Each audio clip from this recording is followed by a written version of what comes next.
வெள்ளிக்கிழமை அன்னைக்கு ஒரு ஒளி மொழி, சனிக்கிழமை அன்னைக்கு ஒரு பாடாவதியான ஒரு ஹிந்தி படம், பார்க்கவே முடியாதது. ஞாயிற்றுக்கிழமை அன்னைக்கு 5 மணிக்கு வெயிட் பண்ணுவோம், ஒரு தமிழ் படத்துக்காக. அவ்வளவுதான் நமக்கு என்டர்டெயின்மெண்ட்டே கிடையாது. நான்லாம் வந்து பொன்னியின் செல்வனை மாஞ்சி மாஞ்சி படிச்சிருக்கேன்.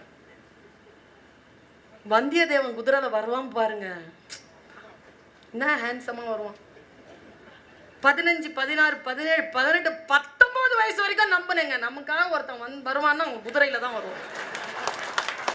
உங்களுக்கு ஒரு கூடுதல் தகவல் கொடுக்குறேன். உலகத்திலேயே ரோட் ரொம்ப சூப்பரா போடுறவங்க யாருன்னா மலேசியன்ஸ். நம்ம ஊர்லயும் அவங்களுக்கு தான் நிறைய கான்ட்ராக்ட். அங்க யார் போடுறான்னா தமிழர்கள். நம்மளை வச்சுதான் அவன் போடுறான். சும்மாவா சொன்னான் பாரதி, மண்வெட்டி கூலி தின்னலாச்சே, எங்கள் வாழ்வழியும் வேல்வழியும் போச்சே, விண்முட்டி நின்ற புகழ் போச்சே, இந்த மேதினியில் கெட்ட பெயராச்சே, நானிலக வில்லினோடு தூணி நல்ல நாதமிகு சங்கொலியும் பேணி பூணிலகத்தின் கதையும் கொண்டு நாங்கள் போர் செய்த காலமெல்லாம் பண்டு.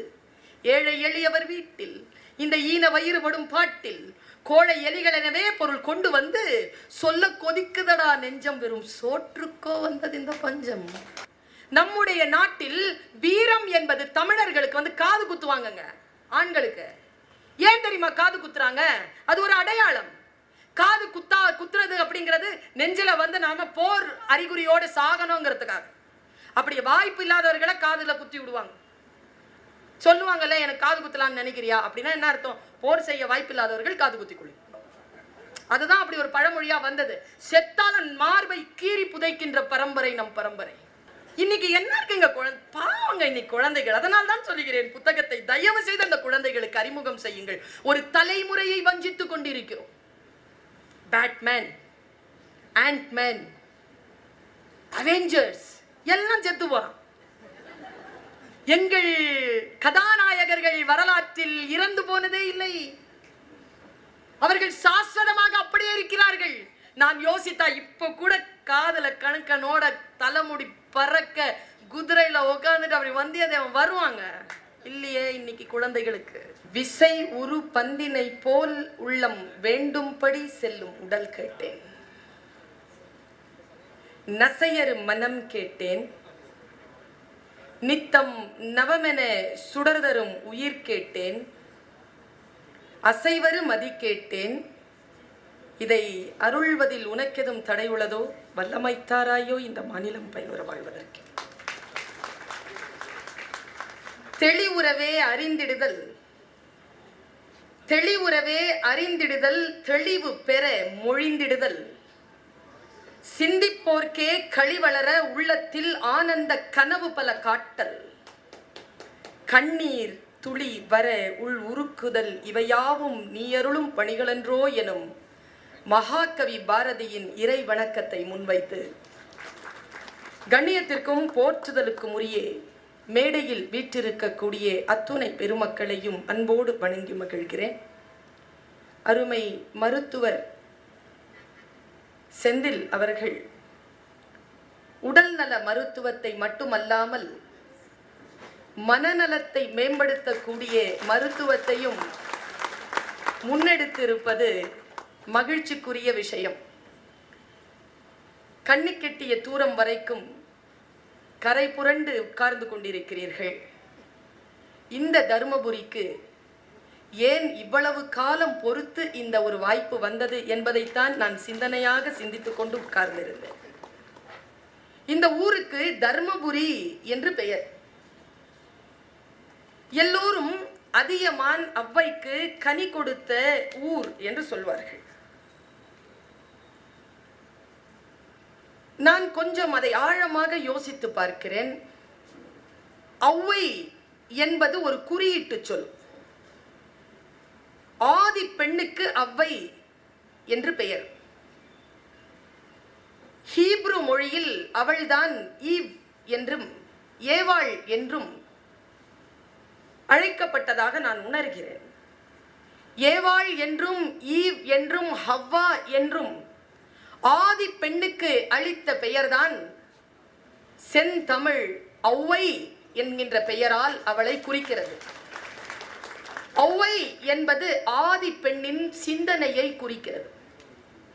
ஒரு பெண்ணினுடைய சிந்தனை இந்த சமூகத்திற்கு வேண்டும் என்பதற்காக தன் ஆயுளை கூட்டும் கனியை ஒருவன், ஒரு நாடாளுகின்ற மன்னன் அந்த ஆதிப்பெண் சிந்தனைக்கு அளித்ததனால் இந்த ஊர் தர்மபுரி என்று அழைக்கப்படுவதாக நான் கருதுகிறேன். மிகுந்த மகிழ்ச்சியின் பெருவெள்ளத்தில் தான் நான் உட்கார்ந்திருக்கிறேன். சம்பத் அவர்கள் பேசுகின்ற பொழுது நிறைய குறிப்புகளை அவர் எழுதி கொண்டு வந்திருந்தார். போகின்ற பொழுது அந்த ஃபைலை எடுத்துட்டு போயிடலான்னு பார்க்கிறேன்.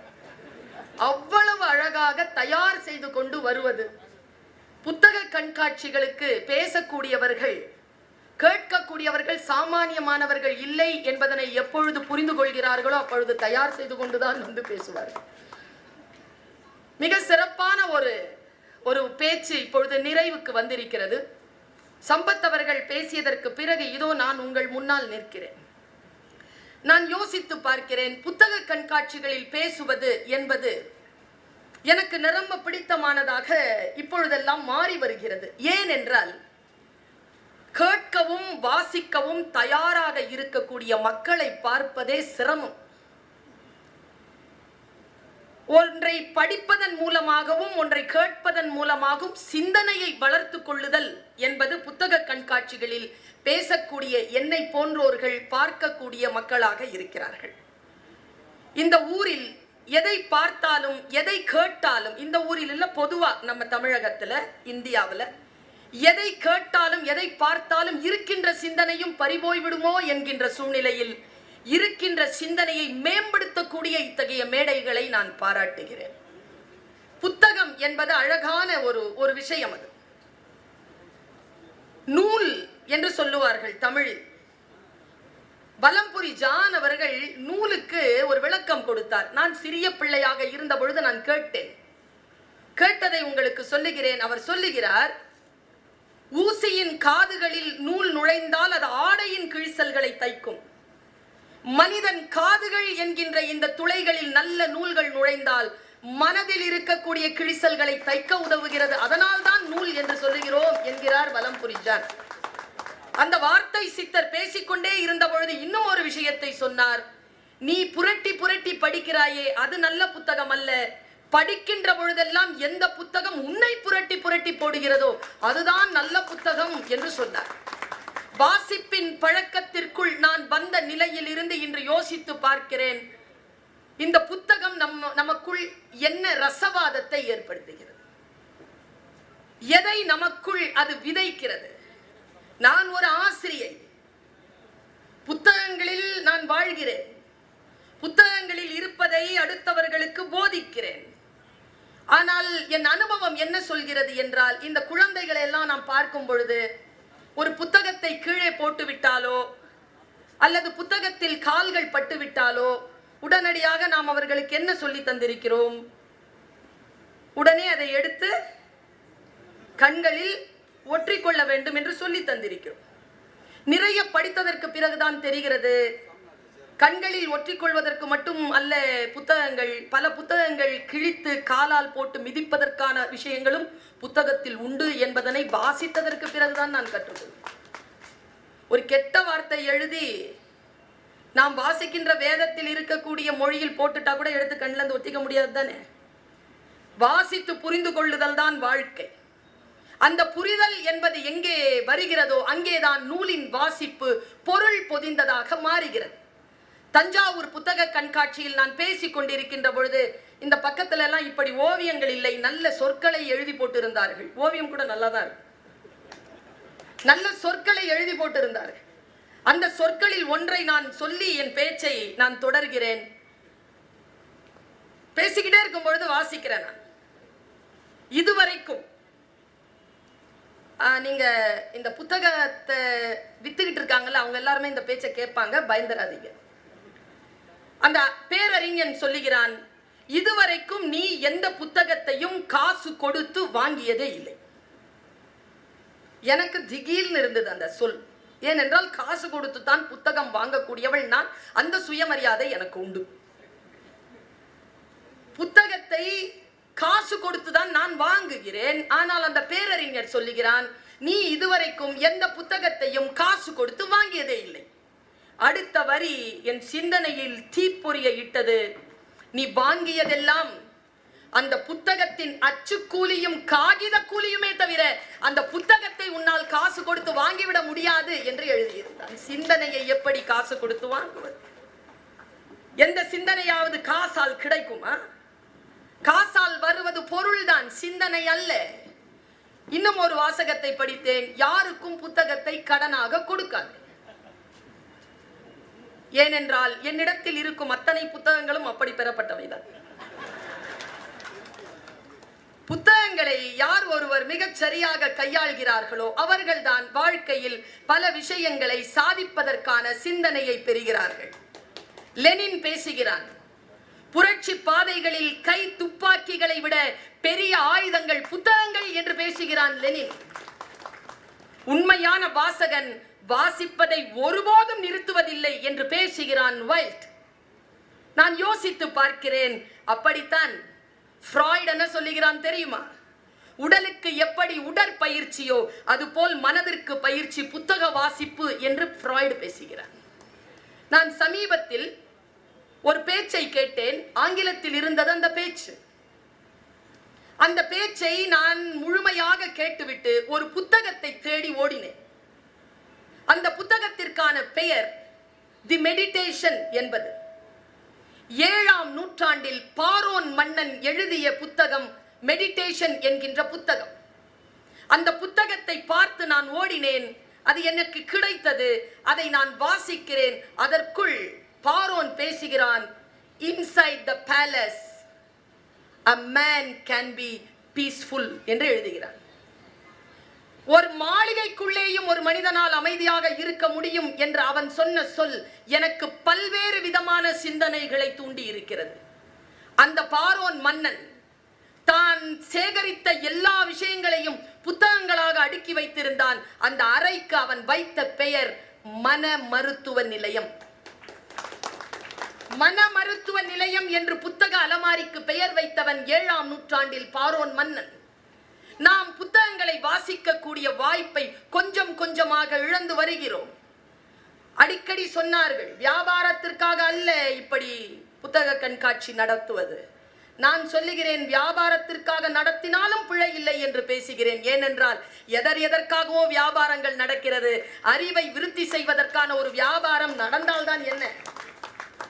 காசு கெட்ட விஷயம் இல்லை. கெட்ட வழியில் வந்தால்தான் கெட்ட விஷயமே தவிர நல்ல விஷயங்களில் காசு வருவது நல்ல விஷயம்தான்.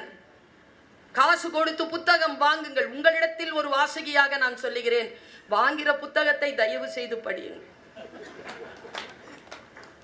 நாம் பேராசையில் புத்தகங்களை வாங்கி விடுகிறோம். என்னிடத்தில் இத்தகைய புத்தகங்கள் உண்டு என்று பேசுகிறோமே தவிர நம்மில் எத்தனை பேர் முழுமையாக ஒரு புத்தகத்தை வாசித்து முடித்திருக்கிறோம்? சென்னையிலெல்லாம் புத்தக கண்காட்சி சக்க போடு, நிறைய காசு. 3 வருஷத்துக்கு முன்னையே 8 கோடி ரூபாய் தாண்டி இருக்குங்க விற்பனை. இதை சொன்னா அடுத்ததுலேயே அடுத்த வளாகத்திலேயே இன்னொரு புத்தக கண்காட்சி வந்துடும். அவ்வளவு காசு கொடுத்து மக்கள் வாங்குகிறார்கள். ஆனால் ஆய்வு என்ன சொல்கிறது தெரியுமா? வாசிப்பு பழக்கம் குறைகிறது என்று பேசு. புத்தகங்கள் வாங்குவது பெரிய விஷயம் இல்லை. வாங்கின்ற புத்தகங்களை வாசித்து தெரிந்து கொள்ளுதல், வாசித்து முழுமையடைதல் என்பதுதான். இந்த புத்தக கண்காட்சியில் எனக்கு மானுடம் வெல்லும் என்று தலைப்பு தந்திருக்கிறார். நான் கேட்டு பெற்ற தலைப்பு அல்ல, அவர்களாக என் மீது திணித்திருக்கும் தலைப்பு. எனக்கு எப்பொழுதும் என்னிடத்தில் நீ எந்த தலைப்பில் பேசுகிறாய் என்று கேட்பவர்களை பிடிக்கும். இன்றைக்கு மானிடம் வெல்லும் என்கின்ற தலைப்பில் என்னை பேச பணித்திருக்கிறார்கள். அந்த கட்டளைக்கு பணிந்து என் சிந்தனைகளை நான் உங்களுக்கு முன்னால் வைக்கிறேன். இந்த உலகத்தில் ஒரு மனிதனுடைய மிகப்பெரிய வெற்றி எது தெரியுமா? மனிதனாக வாழ்வதுதான் மிகப்பெரிய வெற்றி. அது ஒரு மனிதனுடைய மிகப்பெரிய வெற்றியாக இவன் மனிதனாக வாழ்கிறான் என்ற பெயர் நான் எப்பொழுதோ படித்தது, சிறிய வயதில் படித்தது. நிர்வாண சாமியார் ஒருவர் திருவொற்றியூரில் உட்கார்ந்திருக்கிறார். அங்கே இங்கே அலைகிறார். எல்லோரும் கல்லெடுத்து அடிக்கிறார்கள். அவர் உட்கார்ந்தபடிக்கு எல்லோரையும் வசை சொற்கள் சொல்லிக் கொண்டு இருக்கிறார். ஆனால் அவர் ஒரு சித்தர். அப்படி சித்தராக இருக்கக்கூடிய அவர் உட்கார்ந்து கொண்டு போறவன் வரவன எல்லாம் என்னன்னு சொன்னாராம் தெரியுமா? பாம்பு போது பார், பாம்பு. இது பன்னி, இது நாய், இது எருமை. சொல்லிக்கிட்டே இருந்திருக்கிறாரு. அந்த நேரத்துல அந்த பக்கத்துல இருந்து ஒருத்தர் போயிருக்கார். அவர் பேர் வள்ளலார். வள்ளலார் போனவுடன் அதோ மனிதன் போகிறான் என்று எழுந்து போய் தன் உடையிலே ஆடையை அணிந்து கொண்டான் என்று அந்த வரலாறு நமக்கு பேசுகிறது. யார் மனிதன்? மனிதனாக இருப்பது என்பது என்ன? இதோ சம்பத்தையா பேசுகின்ற பொழுது என் மன அலைகள் எங்கோ போனது. நாம் எல்லோரும் வாசித்தோம். ஓதாமல் ஒரு நாளும் ஒருவரையும் பொல்லாங்கு. இத ராமலிங்க அடிகளார் வாசிக்க மாட்டேன்ட்டார், படிக்க மாட்டேன்ட்டாருங்க. அவர் வரலாறை பாருங்க. எங்கள் பார்க்கர் நிறுவனம் வள்ளலாருடைய திருவருட்பாவை ஆ பாலகிருஷ்ணன் பிள்ளையினுடைய 11 தொகுப்பையும் நாங்கள் போட்டிருக்கிறோம். மிக முக்கியமான ஒரு தகவலை நான் உங்களுக்கு சொல்லுகிறேன். ஓதாமல் ஒரு நாளும் இருக்க வேண்டாம் என்று சொன்ன அந்த ராமலிங்க அடிகளார் வகுப்பறையை புறக்கணித்திருக்கிறார். வகுப்பறைக்குள்ளேயே போகல. போகாம வெளியில் வந்து உட்கார்ந்து கொள்வாராம். அவருடைய அண்ணன் கந்தசாமி இடத்தில் இந்த பிரச்சனை போயிருக்கு, வகுப்புக்கு வரமாட்டேங்கிறான்.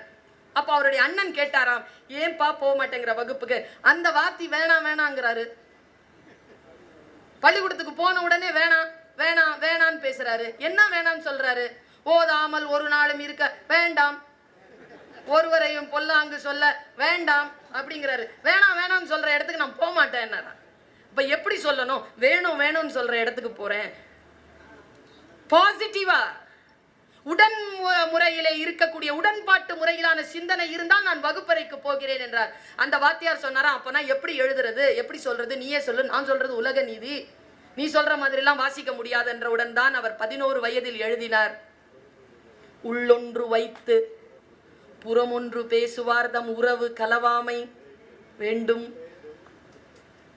இதுதான் இன்ஸ்பிரேஷன் பாரதிக்கு.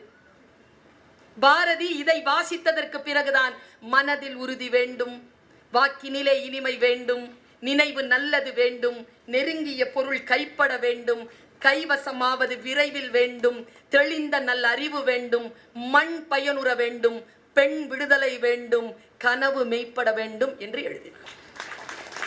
உடன்பாட்டு முறையிலான சிந்தனையை முன்னெடுப்பது மானுடம்.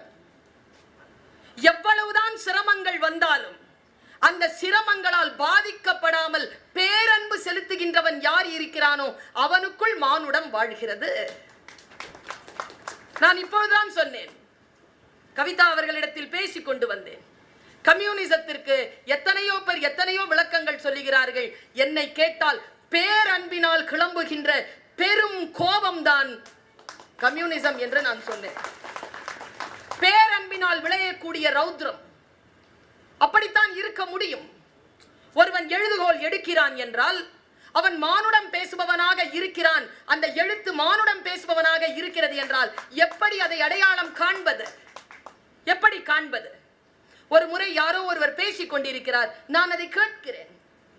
நல்ல வார்த்தைகள், கற்றலின் கேட்டல் நன்று என்று சாதாரணமாகவா சொன்னார்கள்? இப்படிப்பட்ட கூட்டங்களில் வந்து வந்து என்னை எங்க வாப்பா கூட்டிட்டு வருவாருங்க.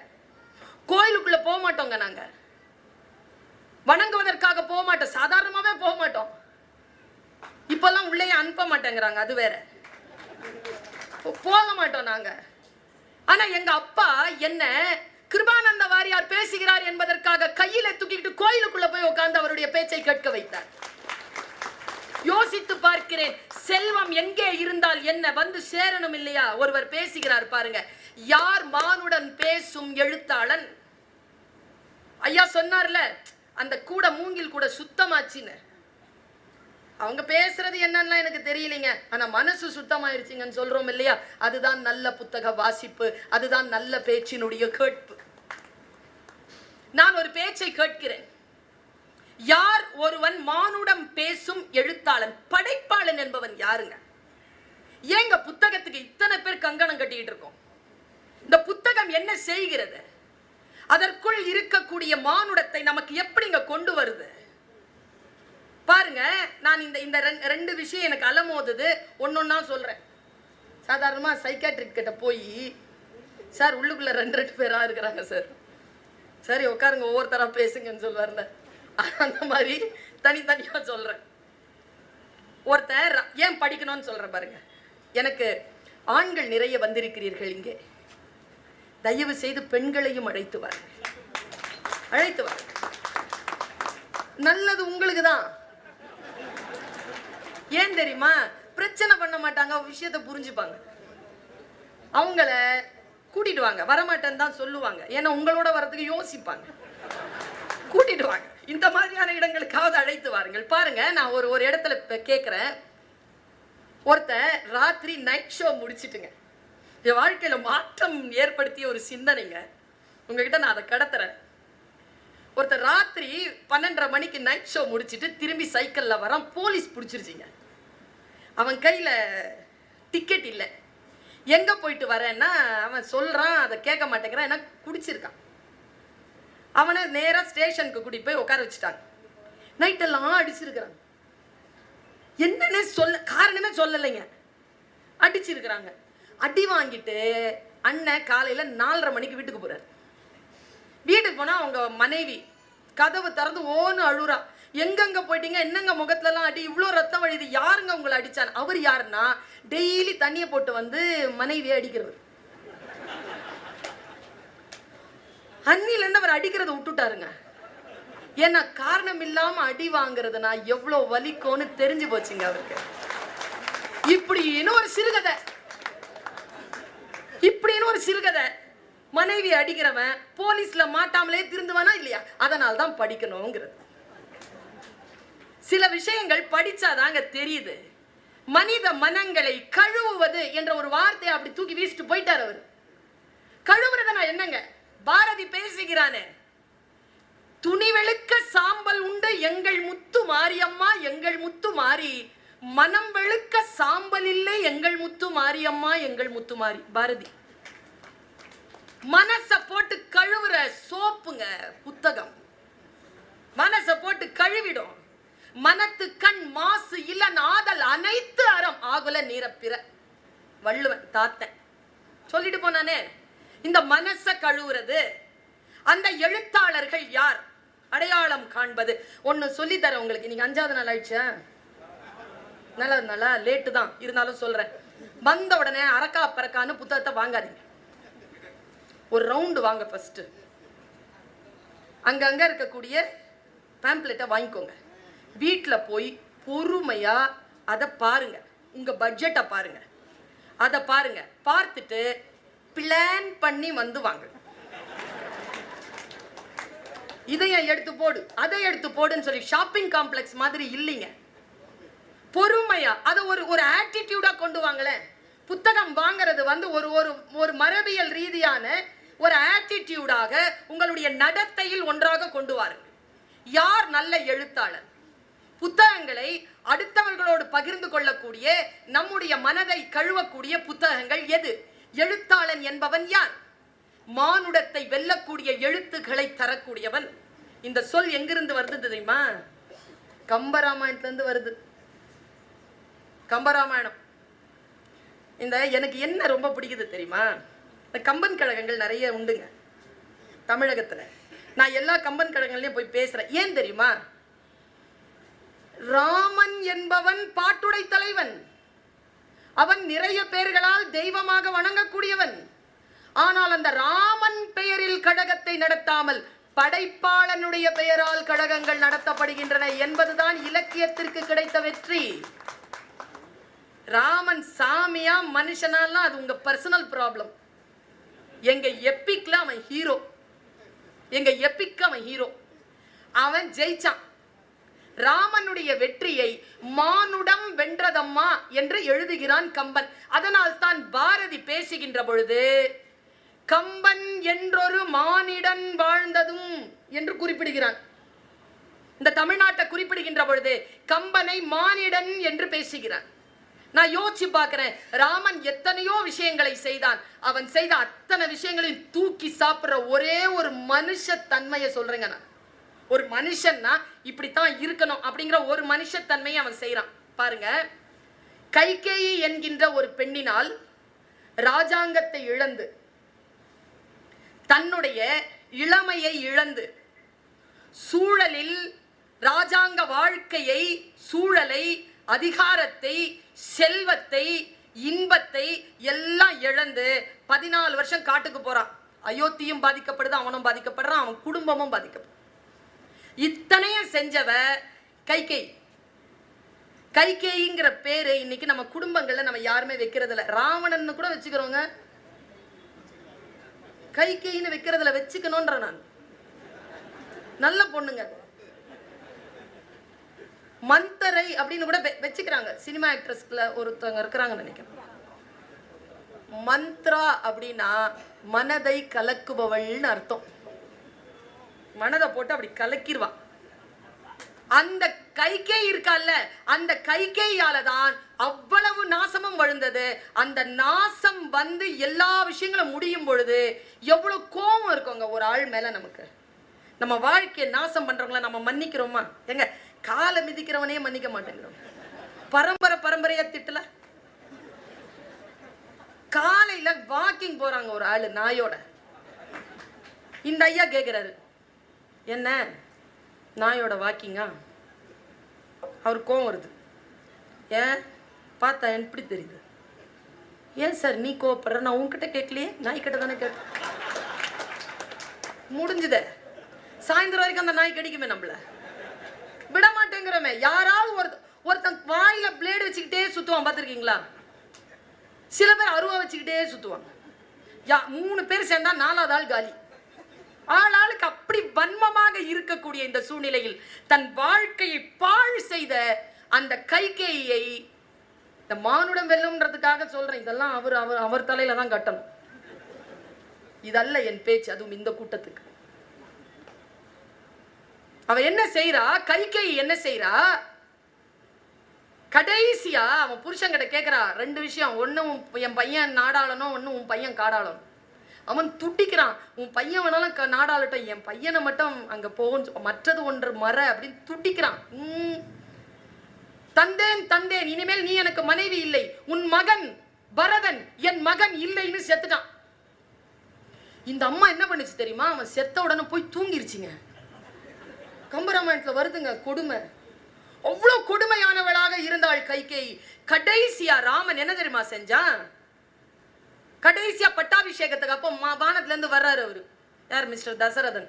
அவருக்கு அப்ப கூட அந்த குணம் மாறல. ஏதேனும் 2 வரம் கேள் அப்படிங்கிறார். அங்க யார் எது சொல்லி தானே போனேங்க, இங்க சொல்றாரு ஏதேனும் 2 வரம் கேள். அவன் ராமன் என்ன வேணாலும் கேட்டிருக்கலாம்ல. எனக்கு ராம மனுஷனா தெரிஞ்ச இடம் அதுதான். தீயள் என்று நீ துறந்த என் தெய்வமும் அவள் மகனும் தாயும் தம்பியுமாம் வரம் தருக. அவளை மன்னிச்சிருங்கிறாங்க. எவ்வளவு பெரிய விஷயம் தெரியுமா மன்னிப்பு? இதை எழுதனால கம்பன். இதாங்க மானுடம்.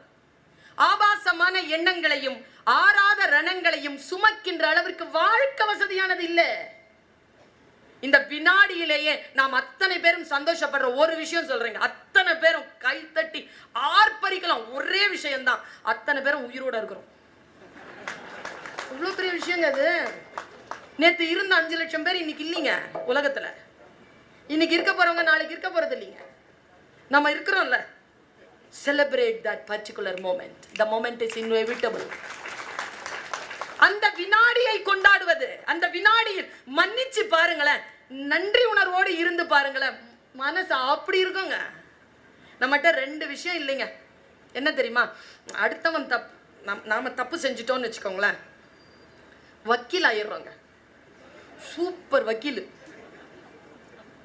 அடுத்தவன் தப்பு செஞ்சா ஜட்ஜ் ஆயிடுறோம். அந்த பொசிஷன் டக்குன்னு மாறும். அடுத்தவன் தப்பு செஞ்சா ஜட்ஜு, நாம தப்பு செஞ்சா வக்கீல். மானுடம் எங்கே வாழும்? மானுடம் வாழக்கூடிய தன்மை எது? புத்தகத்தை தேடி அலையுங்கள். எந்த புத்தகத்தை தேடி படியுங்கள் தெரியுமா? ஒருத்தர் பேசுறாரு, நான் மேடையில பேசுறாரு, நான் கேட்கிறேன். அவர் உங்ககிட்ட நாளைக்கு பேச வர போறார். நான் சொன்னதாக சொல்லுங்கள். அவர் எழுத்து எவ்வளவு சூப்பரா இருக்குதோ, அவர் பேசுறதும் அவ்வளவு நல்லா இருக்குதுங்க. எஸ் ராமகிருஷ்ணன் நாளைக்கு வர போறார். கவனமா கேளுங்க அவருடைய பேச்ச. அனுபவங்களின் குவியலாக வந்து விழும். அந்த பேச்சில் ஒரு முறை நான் கேட்கிறேன், அவர் இதை சொல்ற.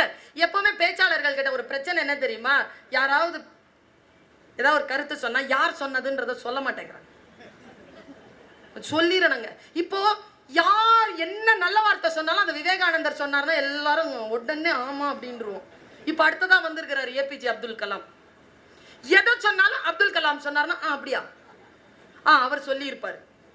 அப்படி இல்லைங்க, அவர் என்ன சொன்னாரோ அதுதான் அவருடைய சித்தாந்தம், இவர் என்ன சொன்னாரோ அதுதான் இந்த சித்தாந்தம். எப்பொழுது இது பிரிந்து தெரியும் என்றால் வாசித்து அறிந்து கொண்டால் தெரியும். இல்லை என்றால் எது சொன்னாலும் ஆமாவா ஆமா வா அப்படின்றுவாங்க, பின்னாலேயே மந்தமாய் போக வேண்டியதுதான். வாசித்து அறிதல். நான் அவருடைய பேச்சை கேட்கிறேன். ஒரு பயிலரங்கம், மறக்க முடியாத பயிலரங்கம் அது. கவிக்கோ அப்துல் ரஹ்மான் அவர்கள் உயிரோடு இருந்த பொழுது கவிதைக்கு, பேச்சுக்கு, எழுத்துக்கு என்று பயிலரங்கங்கள் நடத்துகின்றன. அவர் எழுத்துக்கு பயிலரங்கம் நடத்துகிறார், நான் பேச்சுக்கு பயிலரங்கம் நடத்துகிறேன். கவிக்கோ அப்துல் ரஹ்மான் கவிதைக்கு நடத்துகிறார். அப்படிப்பட்ட ஒரு மீட்டிங்ல எஸ்ரா பேசுறார். எனக்கு ரொம்ப பிடிச்சதுங்க. யார் எழுத்தாளர்? நான் எப்பவுமே என்ன சொல்லுவேன்னா, எழுத்து என்பது என்ன தெரியுமா, ஒரு எழுத்தாளனின் சட்டை பையில் தலை நிமிரும் பேனா வெற்று தாளில் தலை குனிகின்ற பொழுது இந்த உலகத்தை புரட்டி போடுகின்ற நெம்புகோலாக அது மாறுகிறது. அப்படி புரட்டி அப்படி போடுறது. எல்லா புரட்சியும் முதலில் புத்தகத்தில் தான் வெடிக்கும், ஞாபகம் வைத்துக் கொள்ளுங்கள்.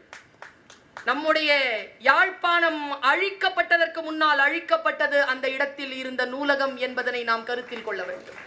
ஒரு இனத்தை அழிப்பதற்கு முன்னால் அந்த நூலகத்தின் மீதுதான், அந்த நூல்களின் மீதுதான் போர் தொடுப்பார்கள். ஈரான் அழிக்கப்பட்ட பொழுது, ஈராக் குண்டடிப்பட்டு தாக்கப்பட்ட பொழுது முதலில் அழிக்கப்பட்டது அங்கே இருந்த நூலகம் தான் என்று வரலாறு பேசுகிறது. அங்க இருந்த 1000 இரவுகள் என்கின்ற அந்த ஒரிஜினல் புக்கு எங்கேயோ இருக்குன்ட்டு தேடி திரிகிறார்கள் அழிக்கிறதுக்காக. புத்தகங்கள் அழிக்கப்படுகின்ற பொழுது ஒரு வரலாறு அழிக்கப்படுவதாக அர்த்தம்.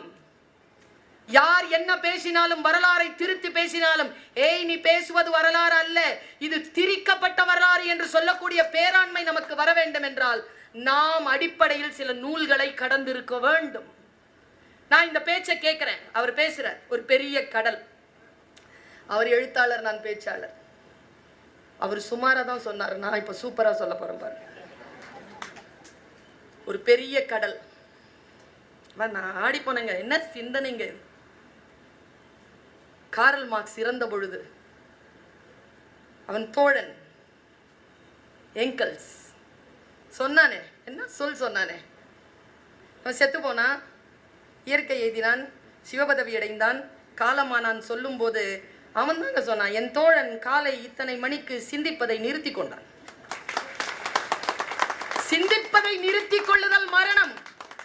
சிந்தித்துக் கொண்டே இருக்க வேண்டும். பாருங்க, ஒரு சொல் என்னை சிந்திக்க வைக்கிறது. அந்த சொல் இதுதான். எஸ் ராமகிருஷ்ணன் வாயிலிருந்து வந்தது. யாருடைய உதடுகளில் ஒளிந்து கொண்டிருக்கக்கூடிய சொல் நம் வாழ்க்கையை மாற்றும் என்று நமக்கு தெரியாது. அது எந்த புத்தகத்திற்குள் ஒளிந்து கொண்டிருக்கிறது என்று நமக்கு தெரியாது. எவ்வளவு சீக்கிரமாக அது நம்மை வந்து சேர்கிறது, அவ்வளவு சீக்கிரமாக மாற்றம் நிகழும். எனக்கு ரொம்ப யோசனை, இந்த பொன்னாடை இதை என்ன பண்றது, என்ன பண்றது? இதை போத்தி விட்டாங்க, இப்ப என்ன பண்றது சொல்லுங்க. அதை டிவியில கூட போகட்ட முடியாதுங்க. இப்பெல்லாம் டிவி சுவரல மாட்டேன், யூஸ் இல்லைங்க. இந்த காசை மிச்சப்படிங்க, வந்திருக்கின்றவர்களுக்கு தேநீர் வாங்கி கொடுங்க. மிச்சப்படி பூங்கொத்துகளை தராதீர்கள். புத்தகங்கள் தருகிறீர்களா? சரியான வரவு எங்களுக்கு எல்லாம். பூக்கொத்துகளை கொடுக்காதீர்கள். பெர்னாட் ஷா சொல்லுகிறான், பூக்களை தரிசிக்க வேண்டுமா, புறப்பட்டு போ. எங்க பூ பூத்து இருக்குதோ அங்க போ. பூக்கள் உயர்ந்தவை. நான் என் மேஜையில் இருக்கும் பூச்சாடிகளில் பூக்களை வைப்பதில்லை, காரணம் குழந்தைகளின் தலைகளை கொய்வதில் எனக்கு உடன்பாடு இல்லை என்று பேசுகிறான் பெர்னாட் ஷா. எப்படி ரசிக்கணும் பாருங்க ஒரு விஷயத்தை, எப்படி ரசி. பெர்னாட் ஷாலாம் படிச்சீங்கன்னா நீங்க ஷேக்ஸ்பியர்லாம் ஒன்றும் இல்லை, அப்படி இருக்கிறான், கத்தி மாதிரி இருக்கிறான். நிறைய பேர், அவன் இன்னொரு வார்த்தை சொன்னான், என் வாழ்க்கையை மாற்றியது.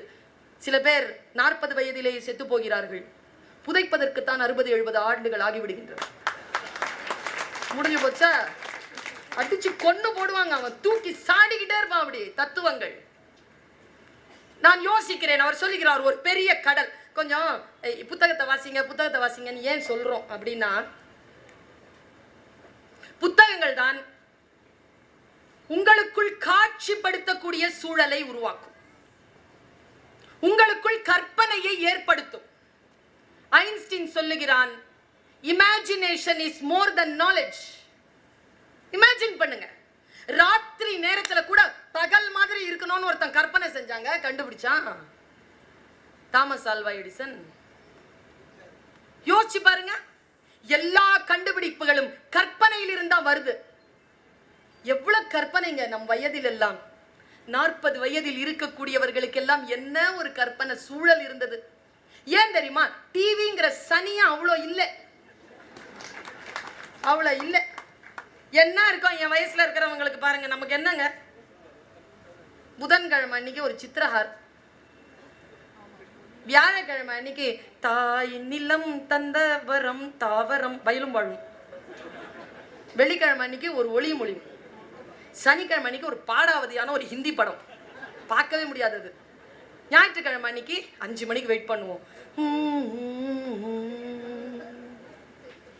ஒரு தமிழ் படத்துக்காக. அவ்வளவுதான் நமக்கு என்டர்டெயின்மெண்ட்டே கிடையாது. நான்லாம் வந்து பொன்னியின் செல்வனை மாஞ்சி மாஞ்சி படிச்சிருக்கேன். வந்தியத்தேவன் குதிரையில வருவான் பாருங்க, என்ன ஹேண்ட்ஸமா வருவான். 15, 16, 17, 18, 19 வயசு வரைக்கும் நம்பினேங்க, நமக்காக ஒருத்தன் வருவான்னா அவன் குதிரையில தான் வருவான். இப்படிலாம் நம்ம உலகை அழகாக்கியது. இன்னைக்கு என்ன இருக்குங்க, பாவங்க இன்னைக்கு குழந்தைகள். அதனால் தான் சொல்லுகிறேன், புத்தகத்தை தயவு செய்து அந்த குழந்தைகளுக்கு அறிமுகம் செய்யுங்கள். ஒரு தலைமுறையை வஞ்சித்துக் கொண்டிருக்கிறோம். பேட்மேன், ஆண்ட்மேன், அவெஞ்சர்ஸ் எல்லாம் செத்து போறான். எங்கள் கதாநாயகர்கள் வரலாற்றில் இறந்து போனதே இல்லை, அவர்கள் சாஸ்வதமாக அப்படியே இருக்கிறார்கள். நான் யோசித்தா இப்ப கூட காதல கணக்கனோட தலைமுடி பறக்க குதிரையில உட்காந்துட்டு அப்படி வந்தியத்தேவன் வருவாங்க இல்லையே இன்னைக்கு குழந்தைகளுக்கு. பாருங்க, யார் ஒருவன் எழுத்தாளன் அந்த ஐயா சொன்னார். ஒரு பெருங்கடல் காட்சிப்படுத்துறேன். அந்த கேமராவை கொஞ்சம் ஆன் பண்ணுங்க. ஏற்கனவே ஆஃப் ஆகிருக்குது, நிறைய ரஸ்ட் பிடிச்சிருக்குது. ஏன் ரஸ்ட் பிடிச்சிருக்குதுன்னா, யாரோ ஒருத்தன் காட்டுற காட்சியே பார்த்துட்டு சுய சிந்தனை அற்று இருக்கிறோம். அதனால் காட்சிப்படுத்துகிறேன், கேட்டுக்கொள்ளுங்கள். பெரும் கடல், ஒரு பெரிய மீன், சொரா, திமிங்கலம், பெரிய மீன். இந்த பெரிய மீன் என்ன பண்ணுது? வேட்டைக்கு புறப்படுது. வேட்டைக்கு புறப்பட்ட அந்த மீன் அலையுது தேடி, எது கிடைக்கும் எது கிடைக்கும்னு. அது கிட்ட ஒரு குட்டி மீன் கிடைச்சிருச்சு முன்னால, நூண்டு கோல்டன் ஃபிஷ். அது வாழை ஆட்டி ஆட்டி போயிட்டே இருக்குன்னா, திரும்பி பார்த்தா அந்த பெரிய வாயை திறந்துக்கிட்டு ஒரு பெரிய மீன் அதுக்கு பின்னால வருது. பயந்து இது ஓடுது, இந்த குட்டி மீன் ஓடுது. இது துரத்துது, அது ஓடுதுங்க. ஓட துரத்த கடைசியா ஒரு பாறையில போய் இடிச்சுக்குது இந்த சின்ன மீன். இடிச்சுக்கிட்டு அப்படி நிக்குது. வாயை திறந்து வரும்போது இது பேச்சுவார்த்தைக்கு கூப்பிடுது. உங்களுக்கு தெரியும்ல, அடி வாங்குறவன் தான் பேச்சுவார்த்தைக்கு கூப்பிடுவான். நல்லா ஞாபகம் வச்சுக்கோங்க, அடிக்கிறவன் பேச்சுவார்த்தைக்கு கூப்பிட மாட்டான். சமாதான கொடி எடுத்துட்டு வரவன் யாரு? அடி வாங்குறவன். அடி வாங்குறவன் சொல். இப்போ நீங்க குழந்தைகளை அடிக்கிற பெற்றோர்கள் இருப்பீர்கள் தானே? இல்லைன்னா தான் இந்த நாடு உருப்பட்டுருமே. அடிப்பீங்கல்ல. அடிக்கும் போது பையன் கரெக்டா கார்னர் பண்ணும்போது பையன் பேச வருவான். பார்த்துருக்கேன். பாப்பா அப்ப ஒரு நிமிஷம் பாப்பா, நீங்க அடிக்க போகும்போது அவன் பேச்சுவார்த்தை கூப்பிடுவான். என் பையன் அப்படிதான் ஒரு நாள் சொன்னான். அடி வாங்கிட்டு சொன்னான், அப்பா கோமா இருக்கும்போது அடிக்காதீங்க அப்படின்ட்டு போயிட்டான். நான் சாப்பாடு போடும்போது கேட்டேன், என்னடா அப்படி சொன்ன நீ? இல்லம்மா, அடிக்கிறது சரிதான், கோமா இருக்கும்போது கூடுதலா விழுதுல. இவ்வளவு பெரிய ஞானம். அடி வாங்குறவன் தான் தத்துவத்தை பேசுறான், அடி வாங்குறவன் தான் சமாதானத்தை பேசுறான். அந்த குட்டி மீன் இப்ப பேச்சுவார்த்தை கூப்பிடுதுங்க. என்ன பேச்சுவார்த்தை பாருங்க. திரும்பவும் சொல்றேன், இவ்வளவு சூப்பரா அவர் சொல்லல, சுமாரா தான் சொன்னார். என்ன பேச்சுவார்த்தை கூப்பிடுது? இரு இரு இரு. என்ன, நீ பெரிய மீன்? ஆமா. நான் குட்டி மீன்? ஆமா. நீ என்ன சாப்பிட்டா என் உயிர் போயிடும். அஃப்கோர்ஸ். ஆனா உன் பசி போவாது. லாஜிக் பேசுது. அதனால என்னை விட்டுறலாம்ல. Small request. அந்த பெரிய மீன் சொல்லிச்சான், உண்மைதான், நீ குட்டி மீன், உன்னை சாப்பிட்டா என் பசி போவாது, உன் உயிர் போவோம். நான் பெரிய மீன் தானே? ஆமா. என்ன சாப்பிட்டா உன் பசி போவோம் தானே? ஆமா, இந்தா சாப்பிடு அப்படின்னு நின்னுச்சான். தன் முன்னால் இருக்கும் பெரிய மிரட்டுகின்ற பெரிய மீனை சாப்பிடவும் முடியாமல், அதனிடத்தில் தன் உயிரை கொடுக்கவும் முடியாமல், கையறு நிலையில் தவித்து நிற்கக்கூடிய அந்த குட்டி மீனுக்காக எவன் ஒருவன் எழுதுகோலை எடுக்கின்றானோ அவன்தான் உண்மையான படைப்பாளனாக இருக்க முடியும். மக்களுக்காக சிந்திக்கக்கூடியவன் தான் படைப்பாளன். மக்களுக்காக யோசிக்க கூடியவன், மானுடத்தை வெல்லுவதற்காக தன்னுடைய எழுத்தாணியை உயர்த்துபவன். நான் யோசித்து பார்க்கிறேன், நம்முடைய வாசிப்பு தளங்களில் இருக்கக்கூடிய பெரிய குறைபாடுகளில் ஒன்று, நாம் தேர்ந்தெடுத்து வாசிப்பதில்லை. பலிகள் என்ன தெரியுமாங்க செய்யணும்? பலிகள் நமக்குள் ஒரு நெகிழ்வு தன்மையை ஏற்படுத்தி நம்மை மனிதனாக மாற்ற வேண்டும். இதுதான் ஒரு மிகப்பெரிய எழுத்தினுடைய வல்லமையாக இருக்க முடியும். நான் யோசிச்சு பார்க்கிறேன், அழகியலும் அதில் ஒன்று. அழகியலையும் சேர்க்க வேண்டும்.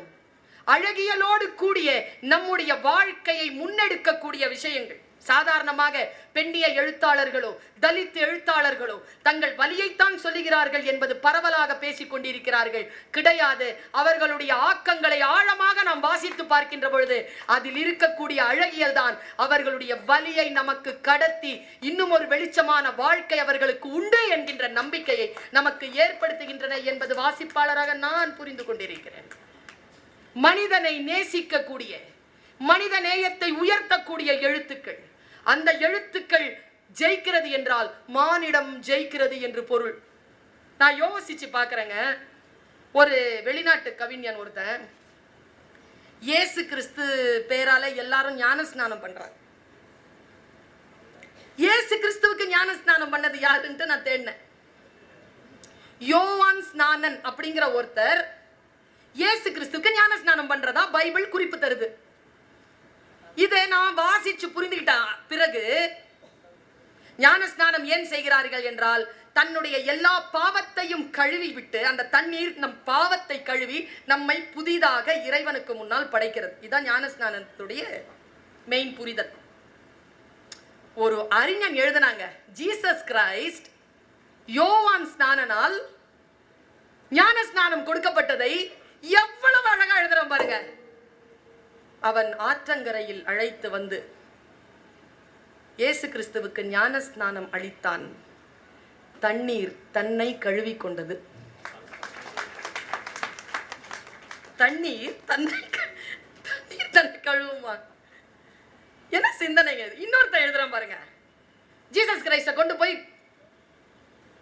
முள் முடி புதைச்சி குரூசிஃபை பண்ணிட்டாங்க.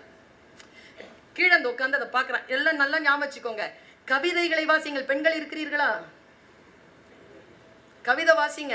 அப்பதான் நம்மளை பார்த்து இந்த சமூகம் அச்சப்படும், இவளை ஏமாற்ற முடியாது என்று. புரிகிற தன்மை அப்பதான் வரும். இளம்பிறையினுடைய ஒரு புத்தகத்தை, நீ பாடம் மறுக்கும் எனது அழகு என்கின்ற ஒரு புத்தகத்தை படித்துக் கொண்டிருந்தேன். ஆனா நம்ம சொல்லுதுங்க,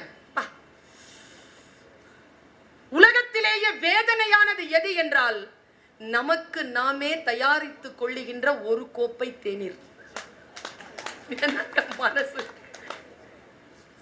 கலங்குதுங்க. மனசு பாரதிதாசன் எழுதுவார்ல, இந்த அந்த ஒரு வயசான பொண்ணு இப்படி கிடக்குறா, பொண்ணு தாங்க வயசானாலும் ஞாபகம் வச்சுக்கோங்க, அப்படி கிடக்குறா, 85-90 வயசு இருக்கும். பக்கத்துல ஐயா கிடக்குறாரு, அவருக்கும் 90-95 வயசு.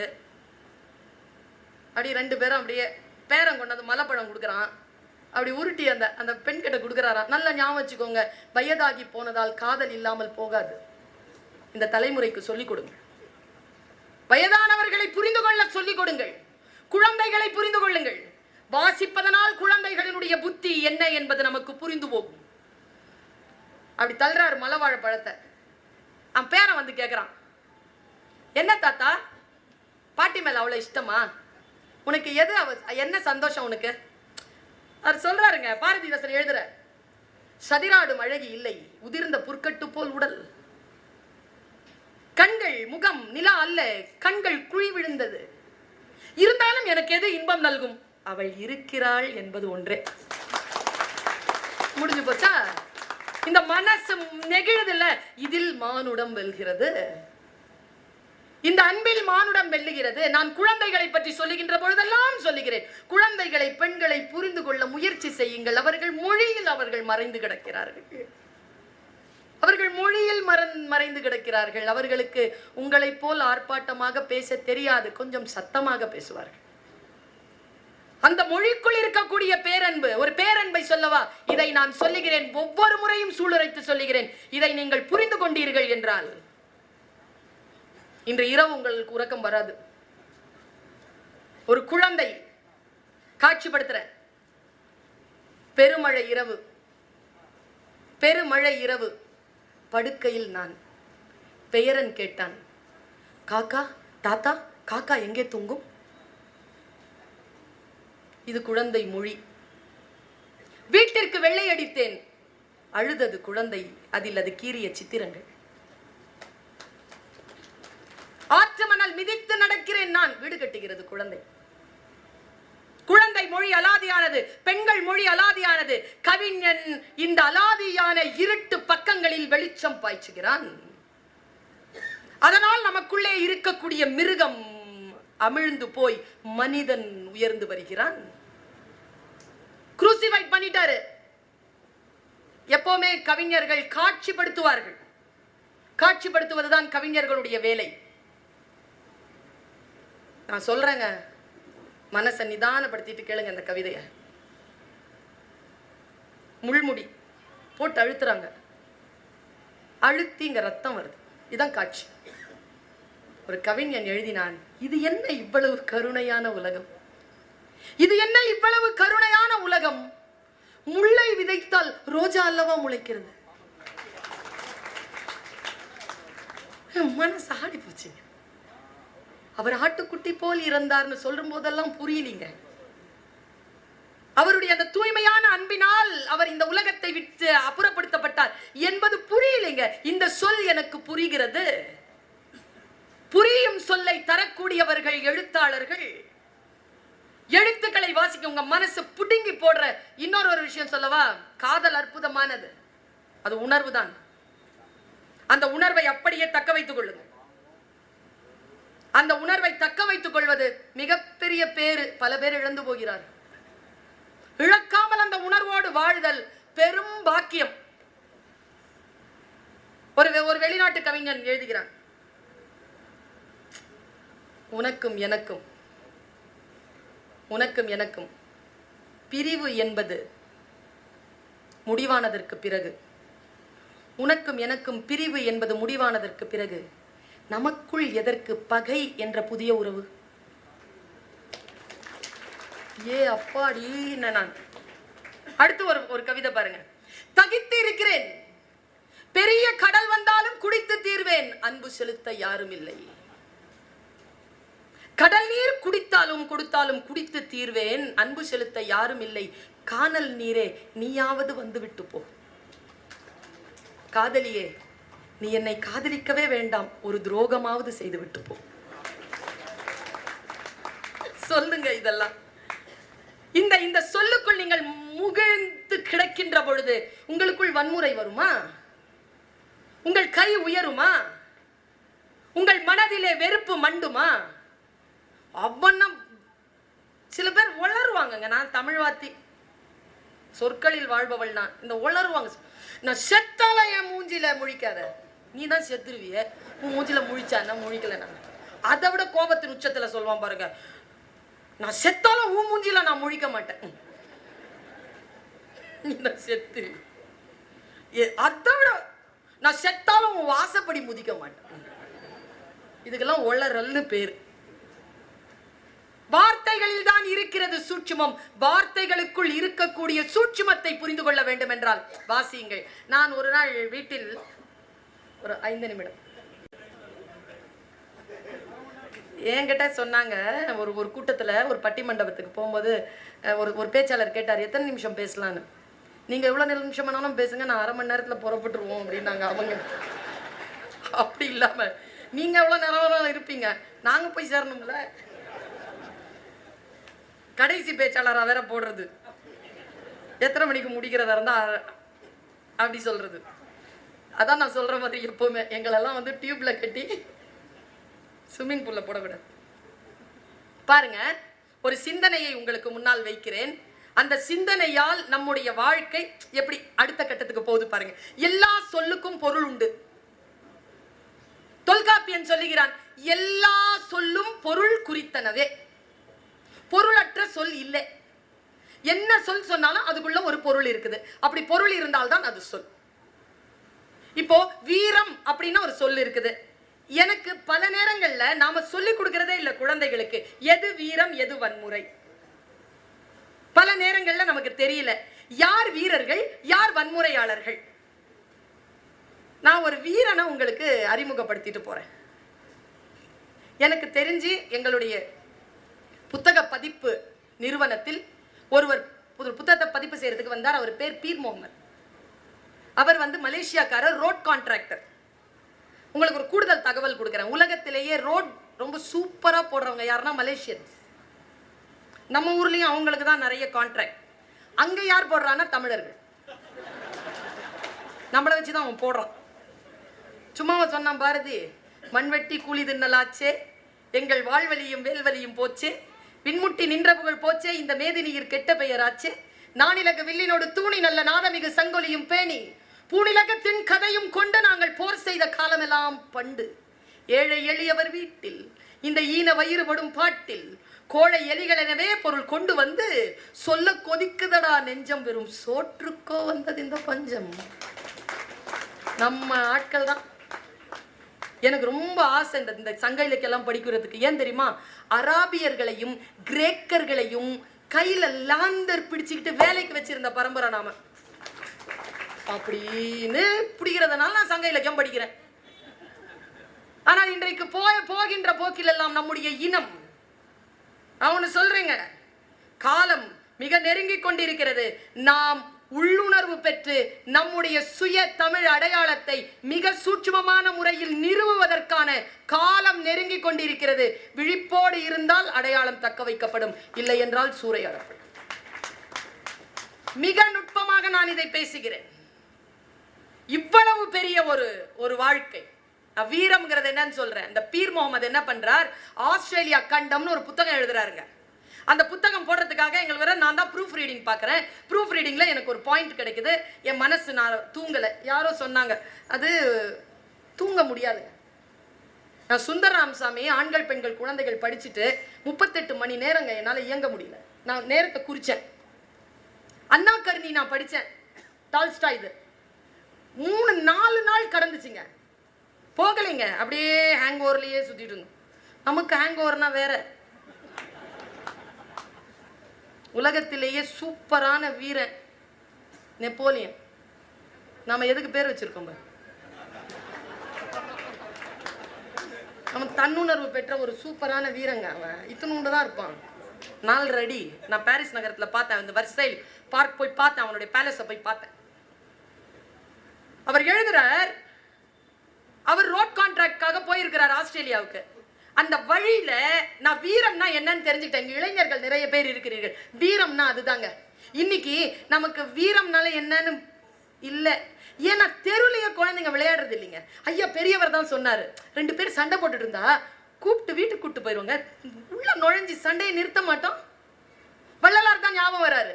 தடித்த ஒரு மகனை தந்தை அடிப்பின் தாய் உடன் அணைப்பள், பிடித்தொரு தந்தை அணைப்பன். என்ன அர்த்தம்? தப்பு செஞ்ச ஒரு பையனை அப்பா போட்டு அடிச்சாருன்னா அம்மா உடனே அணைச்சிப்பாளாம். ஏன்னா தாய் மனசு கூட ஒரு 2 அடி இவன் மேல பட்டாலும் பரவாயில்ல, பிள்ளைய காப்பாத்துவா.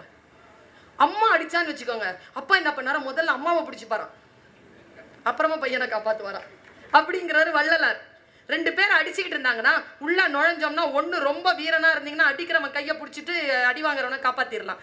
இல்லைன்னா நாமளும் சேர்ந்து ஒரு 2 அடி வாங்கி குழந்தையை காப்பாற்றலாம். இந்த குணமே இல்லாம போயிடுச்சே இன்னைக்கு. தெருவில் இருக்கக்கூடிய சண்டைகளை நிறுத்துகின்றவர்கள் யார்? எனக்கு என்னன்னு கடந்து போயிருமே. ஒருத்தன் கீழே விழுந்த ஒருத்தனை பார்த்துட்டு சோடா சோடா சோடா சோடா கொண்டு வந்து கொடுத்த உடனே அவன் குடிக்கிறான். எனக்கு ரத்தத்தை பார்த்தா படபடப்பா ஆயிடும். என்னங்க இது? இங்கேதான் மானுடத்தை பற்றி பேச வேண்டியதாகிறது. அவர் ரோட் கான்ட்ராக்டரா போய் நிக்கிறாரு. அப்படி நிற்கின்ற பொழுது சாயந்தரம் 5 மணி ஆயிடுது. வண்டி கூப்பிடத்துக்கு வரல, இருள் சூழுது, வேற வண்டியே வராதுங்கிற மாதிரியான சர்வீஸ் லைன். என்ன பண்றதுன்னு மெயின் ரோடுக்கு போய் நிக்கிறார். பொட்டல் காடா இருக்குது. அது எப்போவாவது ஒரு வண்டி வருது, இவரை கடந்து 2-3 வண்டி போகுது. ஒரு ஜீப் வருதுங்க. என் வாழ்க்கையை மாற்றிய ஒரு விஷயம். இளைஞர்களே, நீங்கள் நிச்சயமாக இதை மனதில் இருத்திக் கொள்ள வேண்டும். பெற்றோர்கள் வீரம் என்றால் என்ன என்பதனை குழந்தைகளுக்கு சொல்லித்தர வேண்டிய சூழல் இன்றைக்கு வந்திருக்கிறது. அவர் சொல்றார், ஒரு வண்டி வருது, நிறுத்துறார். அவன் நிறுத்துறான். பெரிய விஷயங்க அது. ரோட் கிராஸ் பண்ணும்போதே நிறுத்த மாட்டேங்கிறானே, கூட்டிட்டு போவா நிறுத்துவான். நான் வெளிநாடுகளுக்கு போகும்போது ரோட் கிராஸ் பண்ணும்போது அவன் நிறுத்துவாங்க. நீங்க போயிட்டு திரும்பி அவனுக்கு தேங்க்ஸ் சொல்லணும்னா ஒரு ஹார்ன் அடிச்சுட்டு போவான். ஹார்ன் அடிக்கிறது நம்மளை திட்டுறது. உனக்காக நிறுத்தினா ஒரு நன்றி சொல்ல மாட்டியா? அவங்க நன்றியையே எதிர்பார்க்கிறாங்க, ஒழுக்கமாகவும் இருக்கிறார்கள். வெளிநாட்டுக்கு நமக்கு இருக்கிற வித்தியாசமே அதுதான். நான் யோசிச்சு பாக்குறேங்க. இவர் சொல்ற, நான் நிக்கிறேன், எனக்கு ஒரு ஜீப் வருது, கையை காட்டுறேன், நிறுத்துறான். அவன் முன்னால உட்காந்துருக்கான். நான் சொல்றேன், என்னை கூட்டிட்டு போ, டைம் ஆயிடுச்சு. அவன் சொல்றான், இல்ல நான் அவசரமா போயிட்டு இருக்கேன், என்னால் நிறுத்த முடியாது. நீ சொல்றது 5 கிலோமீட்டருக்கு, போயிட்டு வரதுக்கு 5-10 கிலோமீட்டர், நான் ரொம்ப அவசரத்துல இருக்கு. நீ போயிட்டனா நான் செத்துருவேன், என்னை கூட்டிட்டு போறதுக்கு யாரும் இல்லை. சரி ஏறுன்ட்டான். போய் டிராப் பண்றான். டிராப் பண்ணிட்டு அவன் யூ டர்ன் அடிக்கிறாங்க வண்டியை. அப்ப அவன் மேல போட்டிருந்த சால்வை விலகுது. அவன் பின்னால உட்கார சொல்லியிருக்கான். சால்வை விலகுதுங்க. விலகுனாதான் தெரியுது அவன் கை வெட்டுப்பட்டு இருக்கு. அவன் அந்த கை மடியில இருக்குங்க. அவன் ஒரு ராணுவ வீரன். அவன் ஒரு ஆக்சிடென்ட்ல கை இழந்துட்டு வேற யாரும் இல்லாததுனால வண்டி எடுத்துட்டு ஹாஸ்பிட்டல் போயிட்டு இருந்தாங்க. போனவன் யாரோ ஒருவன், தன்னுடைய தேசத்திற்கு உதவி செய்வதற்காக வந்த யாரோ ஒருவன் கேட்கிறான், நீ விட்டுட்டு போனா நான் செத்துருவேன். உடனே தான் செத்தாலும் பரவாயில்லன்னு கூட்டிட்டு போய் டிராப் பண்ணிட்டு போனால அவன் வீரன். அவன் வீரன். அலியார் ரஸியல்லாஹு தஆலா அன்ஹு பற்றி ஒரு கதை வரும். அவர் என்ன பண்றார், ஒரு நாள் குதிரையில சண்டை போட்டுட்டு இருக்கிறார். முன்னால இருக்கிற யூதன் குதிரையில சண்டை போட்டுட்டு இருக்கிறான். அந்த குதிரை, அவர் கையில இருக்கிற வாளுக்கு பேர் துல்பஹரா. அது இந்த பக்கமும் வெட்டும், இந்த பக்கமும் வெட்டும். அவர் துல்துல்ங்கிற குதிரையில இருக்கார். துல்துல் குதிரையில துல்பஹராவோட உட்கார்ந்து சண்டை போட்டுட்டு இருக்கிறாரு. இன்னைக்கு கூட முஸ்லிம்களில் பல பேர் இந்த வஹாபி தௌஹீத் எல்லாம் விட்டுட்டு பாத்தீங்கன்னா, ஏதாவது ஒரு பொருளை தூக்குனீங்க, யா அலின்னு தான் தூக்குவாங்க. அலினாலே பலுவானவர்னு பேர். அவர் பேர்ல எல்லாம் கைக்குள்ள வந்துரும் சொல்லிட்டு நம்புவார்கள் இன்றைக்கும். அவர் பேரை சொல்லி எது வேணாலும் தள்ளுவாங்க. நீங்க நம்ம இந்து தர்மத்துல அனுமனையோ அல்லது பீமனையோ சொல்லுவது போல் அலிய சொல்லுவாங்க. அலி வீரன், பெரிய வீரன். ஏன் அந்த ஆள் வீரன்ற பேர் வாங்கினார்? நீங்க மத கருத்துக்கள் அதெல்லாம் நான் எப்படி ராமனை பேசுகிறேனோ அதே போல் தான் பேசுகிறேன். மனிதர்களை அடையாளம் காணுதல், புத்தகங்கள் சொல்லுகின்ற மனிதர்களை அடையாளம் காணுங்கள். சினிமாக்களில் இல்லை அவர்கள், சினிமாக்கள்ல இல்ல. எங்க ஐயா பெரியார்தாசன் சொல்லுவார், ஒருத்தன் உண்மையிலேயே குதிக்கிறான், அவனுக்கு பேர் டூப்புங்க. குதிக்கிற மாதிரி நடிக்கிறவன் தான் இங்க ஹீரோன்னு சொல்லுவார். உண்மைதானே அது?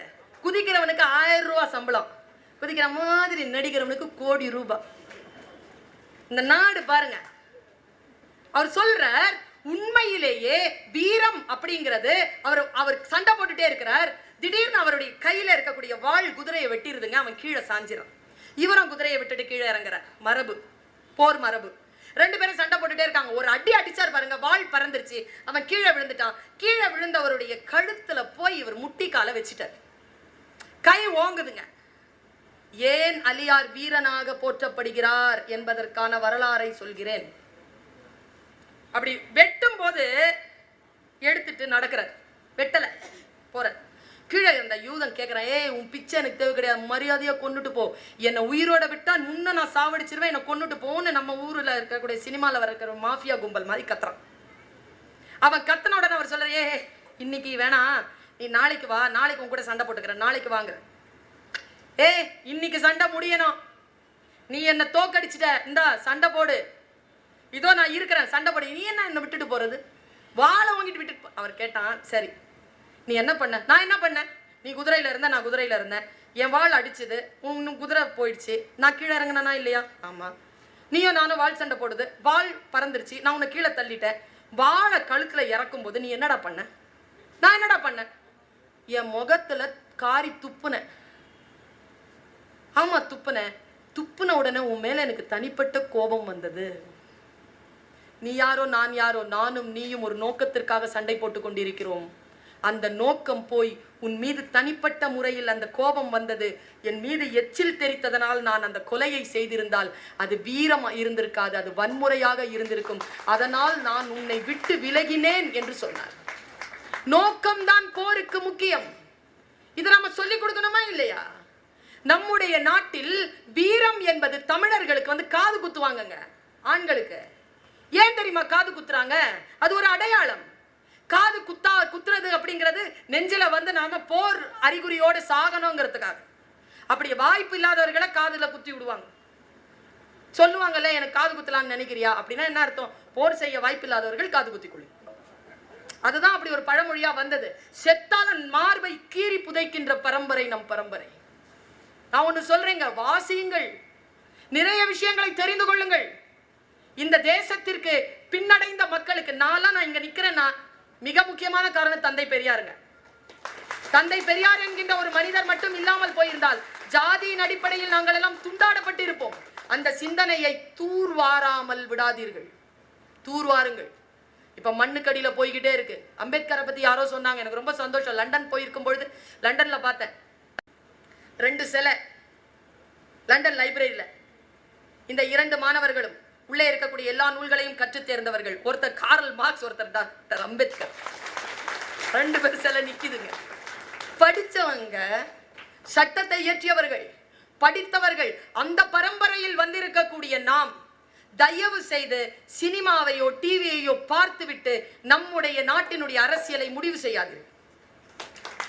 வாசியுங்கள். இந்த தேசம், என் பிள்ளை நேத்து சொல்றான், அம்மா எந்த ஆப் எடுத்தாலும் இது தமிழ்நாட்டுக்கு பொருந்தாதுன்னு வருதுமா அப்படிங்கிறான். அலர்ட் ஆயிருக்காங்க. நம்முடைய சமூகம் என்பது மிக பாதுகாப்பாக இருந்த ஒரு சமூகம். ரொம்ப பெரிய சிந்தனையாளர்களால் கட்டி காப்பாற்றப்பட்டிருக்கக்கூடிய இந்த நாடு பேரன்பு கொண்ட பெருவெளி. தமிழகம் என்பது பேரன்பு கொண்ட பெருவெளி. இங்கு போர் தான் சாத்தியமே தவிர வன்முறை சாத்தியம் இல்லை. இங்கு கலாச்சாரம் தான் சாத்தியமே தவிர பண்பாடு தான் சாத்தியம் தவிர